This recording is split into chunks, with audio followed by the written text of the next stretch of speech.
పెందుర్తి ఏరియాలోనే ఉదయాన్నే 6:15, 6:30 టైంలోనే ఒక కాల్ వచ్చింది.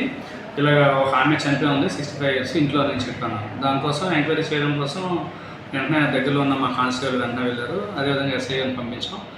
అసలు విషయంలో తెలిసిన విషయం ఏంటంటే ఆమెకి అరౌండ్ 70 ఇయర్స్ ఉంటుంది. మళ్ళా ధనలక్ష్మి ఆవిడ పాట్నర్లో ఉంటారు. సో ఆమెకి 2 మగ పిల్లలు, ఒక అమ్మాయి ఉంది. ఆమెకి ఏజ్ ఎక్కువ ఉంది. అయితే డ్రంకన్ కండిషన్లోనే వాళ్ళ అబ్బాయి, ఒక చిన్న అబ్బాయి మ్యారేజ్ అవ్వలేదు, పెద్ద మ్యారేజ్ డ్రంకన్ కండిషన్లో ఉంటారు. సో వాళ్ళ ఆవిడ, పెద్దవాడు ఎవరైతే ఉన్నారో నైట్ ఒంట్లో బాగాలని చెప్పి హాస్పిటల్ డాక్టర్ కూడా, ఆర్ఎంపీ డాక్టర్ 11 o'clock వచ్చి చూశారు. ఆయాసం ఉందని చెప్పారు. తర్వాత చనిపోయింది. చనిపోతే వీళ్ళందరూ ఒకే ఇంట్లో ఉంటారు. ఒకే ఇంట్లో ఉండడం వల్ల ఆ అబ్బాయి ఎవరైతే డ్రంక్ కండిషన్ ఉన్నారో వాళ్ళు ఎవరో చెంచంతో మామూలు మాట్లాడడం వల్ల దీంట్లోని ఇన్ఫర్మేషన్లా ఏదో సస్పీషియస్ అయ్యి ఉండొచ్చు అని మాకు వచ్చారు. అంటే ఎస్ఐ మేడల్లో.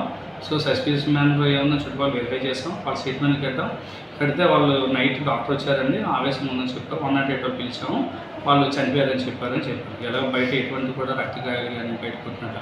తల మీద ఒకటి దెబ్బ ఉంది. ఏంటంటే ఒక 10 రోజుల క్రితం పడిపోయింది ఆవిడ. దానికోసం కుట్లు వేసారు, స్టిచెస్ వేసింది ఆల్రెడీ.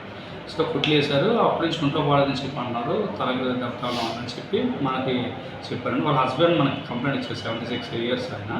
ఇలా మావిడి అనారోగ్యం చనిపోయారు అని చెప్పారు. కాకపోతే ఏదైతే సస్పెన్స్ కాల్ వచ్చిందో ఆటోమేటిక్గా మేము కేసు ఇచ్చేసి బాడీ షిఫ్ట్ చేసి ఫర్దర్ ఎంక్వైరీ చేయాలి. కాబట్టి ఇనిషియేషన్ భాగంగా మేము దీన్ని కేసు రిజిస్టర్ చేస్తాం ఫర్దర్ ఇన్వెస్టిగేషన్.